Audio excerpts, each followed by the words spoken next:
ఇటు స్ట్రెస్ తగ్గాలి, అటు టైం పాస్ అవ్వాలి. మరి సొల్యూషన్ ఏంటి? మరి దాని తర్వాత వచ్చే పర్యవసానాలు మాత్రం నేను చెప్పలేను.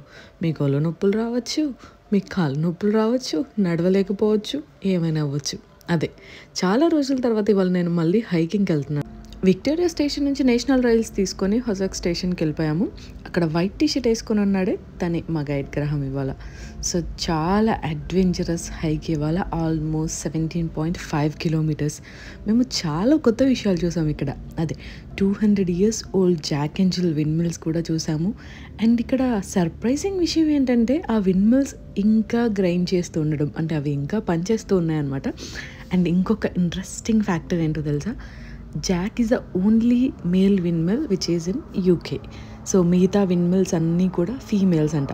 చిన్నప్పుడు మనం చదువుకుని ఉంటాం కదా, Jack and Jill went up the hill అని. జిల్ అనే విండ్ మిల్ని బ్రైటన్ దగ్గర తయారు చేసి సౌత్ డౌన్ హిల్ ఎక్కిచ్చారంట. అందుకోసమే మనము Jack and Jill went up the hill అని చెప్పి చదువుకుంటాము. So almost half of the hike అయిపోయిన తర్వాత అందరం ఆకలిగా ఉన్నాము. 12:31 అవుతుంది. సో మంచి ప్లేస్ చూసుకొని ఒక 42 అన్నోన్ పీపుల్తో వనవాసాలకు వెళ్ళినట్టు వెళ్ళి కూర్చొని అక్కడ ఒక శాండ్విచ్ తిన్నాను. సో చాలా బాగా అనిపించింది. మరి వర్షానికి నాకు హైక్కి ఏదో అవినాభావ సంబంధాలు ఉన్నట్టున్నాయి. నేను ఎప్పుడు హైక్కి వెళ్ళినా కానీ వర్షం పడుతుంది. అసలు పడినట్టుగా వచ్చి రానట్టుగా వస్తూ వెళ్తూ ఉంటుంది. ఇక్కడ ఇంకో విషయం ఏంటంటే వర్షం వచ్చినా సరే ఎవరు ఎక్కడ ఆగరు. రెయిన్ కోట్స్ వేసుకొని అలా హైక్ కంటిన్యూ చేస్తూనే ఉంటారు.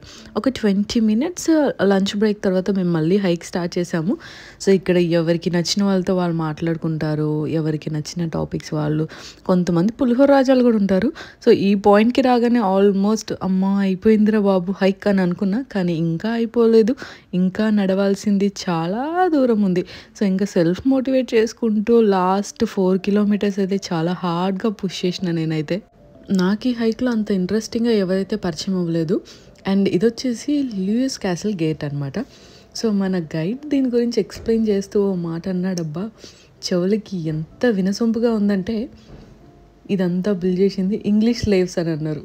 ప్రపంచ దేశాలని బానిసలుగా చేసిన ఇంగ్లీష్ వాళ్ళని కూడా స్లేవ్స్ అన్నాడు. చేసిన గ్రామ్ యూఆర్ గ్రేట్ అంతే. సో మొత్తానికి అలా ఫినిష్ చేసిన తర్వాత అందరినీ తీసుకొచ్చి ఇక్కడ లాన్స్డౌన్ క్లబ్లో కూర్చోబెట్టారు.